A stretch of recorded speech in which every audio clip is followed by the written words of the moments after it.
單道氣功簡介，中醫病因簡說2。大家好，今日係2021年1月24日。上一節咧，我哋講經絡系統嘅主要作用咧係聯繫、協調同埋供應能量俾身體所有嘅系統。所以如果經絡受損、阻塞或者內氣太虛弱，受影響嘅臟腑同埋細胞組織就唔可以正常運作㗎喇，咁樣人就會病。其實大部分嘅病，尤其是係慢性病，都係由氣分先開始病嘅，即係氣嘅身體先開始病，然後先至發展到細胞組織有病。所以當西醫驗唔到你有病，並唔表示你冇病，只不過係病未到細胞組織啫。所以《黃帝內經》有一句名言，佢話：是故聖人不治已病，治未病；不治已亂，治未亂。夫病已成而後藥之，亂已成而後治之。彼由渴而穿井，鬥而鑄錐，不亦晚乎？意思就係話，當病未到五臟六腑，仲係喺氣分嘅時候，就應該要治理啦。等到臟腑有病先至去醫咧，就會好麻煩噶啦。而氣功就係治未病嘅有效方法，因為增強咗內氣同埋打通咗經絡，所以提升咗免疫能力，同埋強化咗臟腑嘅功能。因此疾病就好難入侵我哋嘅身體。剛才講過係氣分先開始病嘅，然後先至發展到臟腑有病。所以如果我哋能夠醫好氣分嘅病，內氣嘅功能就會回復正常，就可以協調同埋提供能量俾我哋身體嘅細胞組織，臟腑嘅病就會好快痊癒噶啦。其實中醫治病嘅主要方法就係治療氣分同埋經絡嘅病。由於氣同埋經絡咧都係一啲好抽象嘅嘢嚟嘅，所以中醫用嚟形容氣同埋經絡嘅病咧，都係同樣咁抽象嘅。譬如係寒底、熱底、陽虛、陰虛、氣虛、氣滯、肺氣不宣、胃氣虛寒、肝氣鬱結、腎氣不固，呢一啲名稱咧，都係用嚟形容氣嘅身體有病嘅。由中醫用嚟形容中藥嘅特性嘅咧，譬如係驅風散寒、清熱涼血、去濕補氣、補血、壯陽、滋陰等等。呢一啲名詞咧，都係用嚟形容中藥對氣所產生嘅作用嘅。所以如果你用西醫嘅化學理論去理解中醫嘅話咧，咁樣我認為就係走錯咗方向啦。除非西藥可以發展到治療氣分嘅疾病啦，否則西醫係好難治療由氣分所導致嘅疾病㗎。我認為西醫同埋中醫都係兩個唔同嘅系統，佢哋各有優點，其實係可以互補長短嘅。如果中西醫能夠合作嘅話咧，實在係人類之福啦。其實氣功同埋中醫嘅關係都非常密切嘅，因為佢哋嘅理論都係一致，可以相輔相成。氣功同埋中醫都有調節身體陰陽、增強血氣、疏通經絡嘅作用。以前有好多嘅氣功大師其實都係中醫大師嚟㗎，所以如果你能夠喺練功嘅同時加上中藥嘅調理咧，效果係會事半功倍嘅。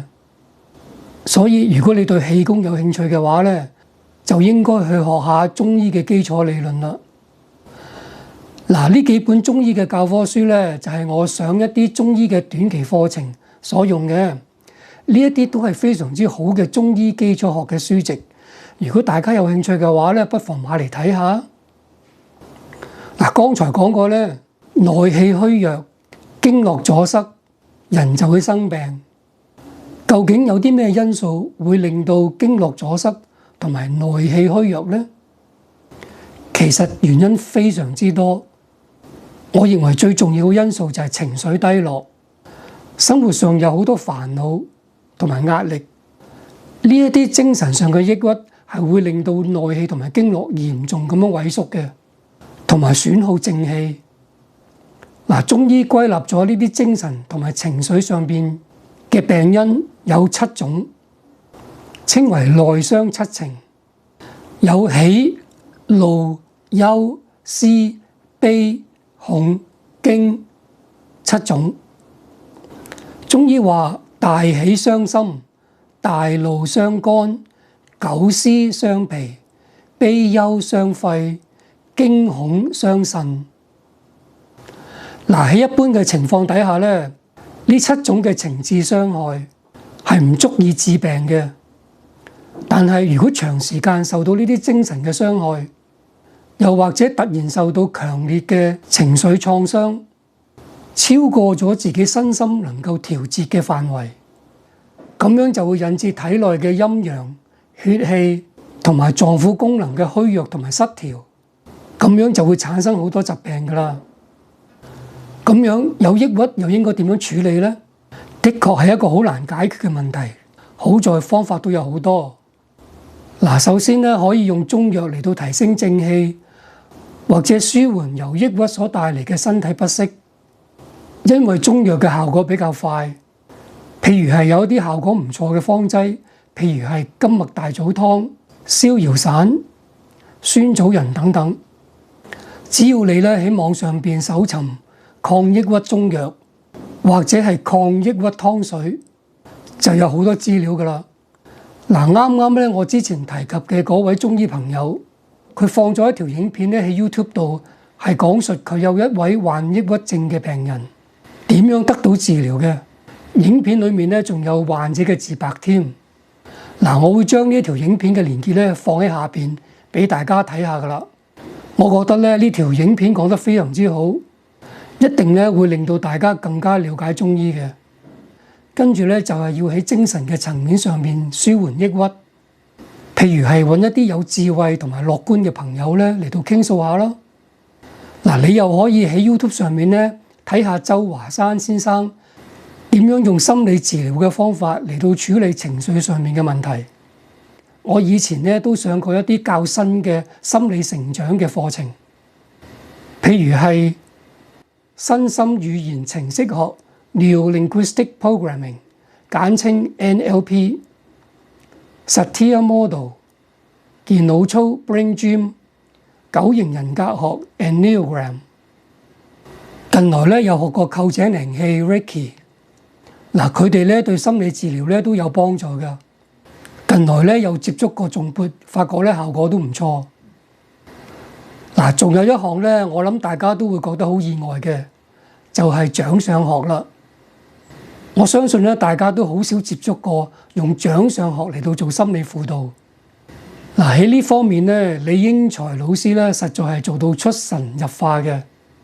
我喺佢嘅教室咧都讀咗2年嘅掌上學，同學咧係唔需要介紹自己，然後李師傅咧就可以將佢哋深藏喺內心嘅性格同埋過往嘅生活狀況講晒出嚟，然後咧就建議佢哋點樣去解決問題。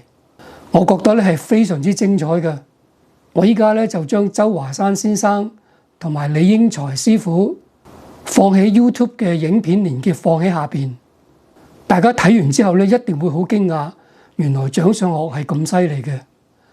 另外要學習放下同埋睇開啲，最好能夠揾到適合自己嘅正統宗教信仰。關於呢方面咧，我好推崇佛學嘅。尤其是係佛教所講嘅因果報應同埋3界輪迴嘅理論，我亦都花咗好多時間去學佛。其實佛學好簡單，唔難明嘅。我第日咧會再詳細咁介紹。其次咧就要去培養一啲有益身心嘅興趣啦，譬如係行山啊、踩單車、瑜伽、跳舞、太極拳、武術、跑步、旅行、藝術啊、做義工等等。最後咧，之前所提及過嘅所有入靜方法，其實都可以提升精神力量嚟抗抑鬱嘅。當然氣功都可以啦。譬如係八段錦裏面嘅五勞七傷往後潮、搖頭擺尾去心火，就係用嚟處理因為五勞七傷所導致嘅內氣失調啦。但係我想強調一點，雖然單道氣功有預防疾病、治療疾病同埋抗抑鬱嘅功能，但係呢一啲都唔係練單道氣功嘅主要目的。單道氣功嘅主要目的係修練精氣神，要令到精氣神達到一個非常之高嘅境界，咁樣疾病同埋煩惱根本就冇辦法入侵你。嗱，以上所講嘅各種抗抑鬱嘅方法，可能咧未必可以100%解決到情緒嘅問題，但係如果你能夠揾到適合自己嘅方法咧，我相信一定可以幫到你咧，大大咁樣舒緩抑鬱同埋身體嘅不適嘅。而我相信最後要解決到煩惱嘅問題，就係要改變自己，改變自己對事物嘅睇法同埋處理方法。而最重要嘅咧，係要提升自己嘅智慧同埋精神境界。我哋日後咧會再深入咁樣探討呢個問題㗎喇。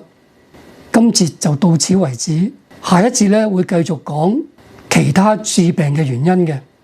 多謝各位收睇。